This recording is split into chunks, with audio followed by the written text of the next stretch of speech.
Do you all know that your soul has a story? It does, and it's the most important story of your life. So when I was a little wee one, I would have sort of this energy or sort of a frequency or a creativity that would come through me, and I would run straight to my tickle trunk, open it up, and grab a wig and who knows what kind of little dress or whatever was in there, and I'd put together this one act or a lip syncing number, and if I could get the kids in the neighborhood to join me, I would do my best to, and it would definitely be Madonna, Tina Turner, or Whitney Houston. That was my era, and it would just bring me so much elation and joy. And then once I hit school, in elementary school, that burst of espresso energy would come through me, and I'd act out. And I would get in a lot of trouble. I would disrupt the class. I would go against what the teacher was asking us to do. I would be in detention. I would constantly be reprimanded. And soon that creativity, that energy, that fire started to diminish. And I wondered what I was supposed to do without it. And I wondered why it was wrong and their energy was right, or why their ideas were better than mine. I wondered if that was because I was the kid and they were the adult, or I just didn't understand why this was happening for me and all the other kids seemed to get by. And so one time at the counselor's office, they were like, "I want you to know that you have ADD." And I was like, "Cool, it sounds like I'm gonna die. What is that?" So I ran home to my mom and I was like, "I have ADD." And anyway, now that I'm an adult, I have now coined that adventure, determination, and desire. And so basically, I just muddled my way through growing up as best I could, and I got in a lot of trouble. And the only real place I actually had any real luck and relief was in Denise's classes, where I was able to work that energy out and take up space and be seen as doing that, right? And so then cut to my middle 20s when I jetted off to Ireland because I thought Gerard Butler lived there from P.S. I Love You, and that all men were like him, and I wanted that in my life. And then I got to Ireland and realized they all were toothless, wore tracksuits, and drank a lot. And I thought, that's not what I'm really going for here. And Gerard was actually from Scotland, not Ireland. So I didn't do any research, and I had the wrong country. It was a heck of a time. But as I was there walking the streets thinking, what the hell am I doing here? I saw a sign that said free meditation. And I thought, well, I'm broke and it's free. I have nothing else to do, I'll go. But I ended up kind of becoming a monk while I was there. I didn't eat meat, I was celibate, I stopped drinking, and I really listened in. And I found really what I was looking for. I was looking for love, and I found it within myself. And so during that time and having that realization, I recognized that energy, that frequency that was coming through me was actually my soul speaking to me, and it just wanted to be expressed. And you actually all have that in you. You've all had a glimpse of it before, but you might not be living your life by it, and you might not be listening as much as I think you can and should.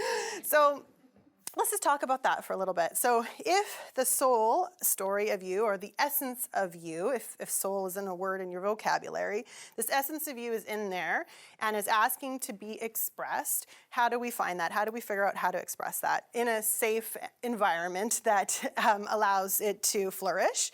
First, we want to get really quiet. We want to essentially shut the fuck up here, and we want to tap into our heart brain and our body brain. And how that works best for me is in my yoga classes, in meditation, walking in nature by myself without earphones, and just being as best as I can, breathing, being one, and sporadic dance parties for one. That usually can get my soul talking. I was going to say yoga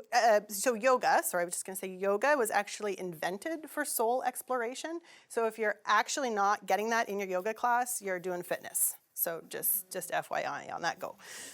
And then the second step is to, once you kind of get quiet and you're really listening and you start to feel that little bubble or frequency come into you, that's it. Like it literally isn't that big of an experience. It just kind of is there. And then you start listening. And then you start remembering what you loved to do when you were a little wee one. What got you excited? What were you drawn to? What kinds of things were you involved in that you almost lost track of time? You know that feeling when you're doing something and you're just like in the joy of it, and then you're like, oh, what time is it? Where am I? What's happened? It's sometimes in writing or painting or something like that. And then the third thing is you want to start trying things out. So often clients will be like, well, I loved to sing when I was young, but how do I make a career singing? I haven't sung in years. And I'm like, listen, there's no label here. It doesn't need a paycheck. Your soul literally just wants to be expressed. And if you can do that in your work, if you can do that in your life, if you can do that with your friends, you know, it's supposed to be there all the time. You like that? Ryan, do you like that? So it's like practicing, and everyone will tell you once you start trying out something new or giving something a go for the first time, you fucking suck at it. You really are bad.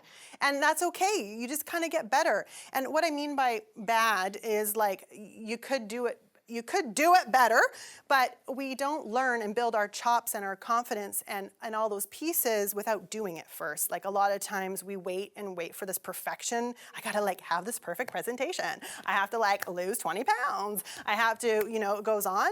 And it's like, listen, you just gotta do it. And then all of a sudden, oh, okay, I can own that. I can feel that, right? Like I'm obviously a better speaker now than I was 10 years ago.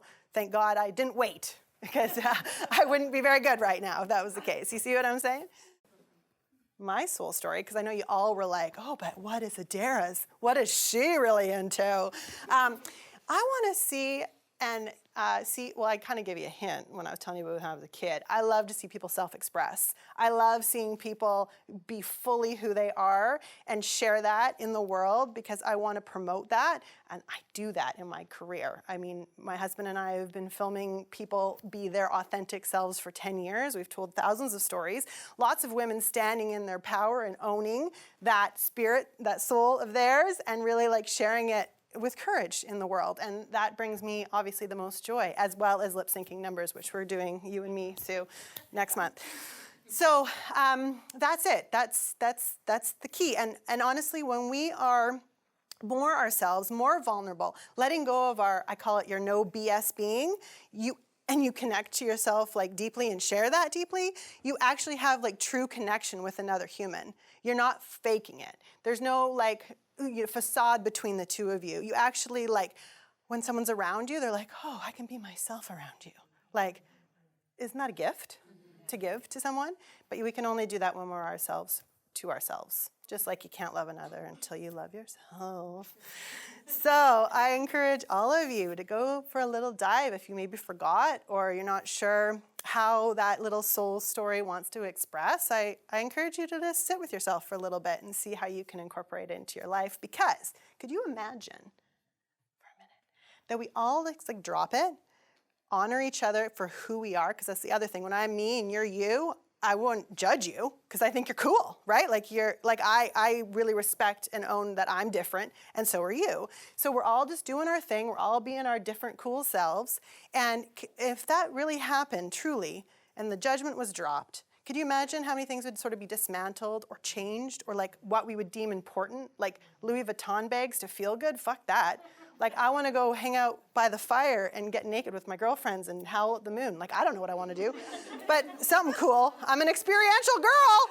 Let's do it.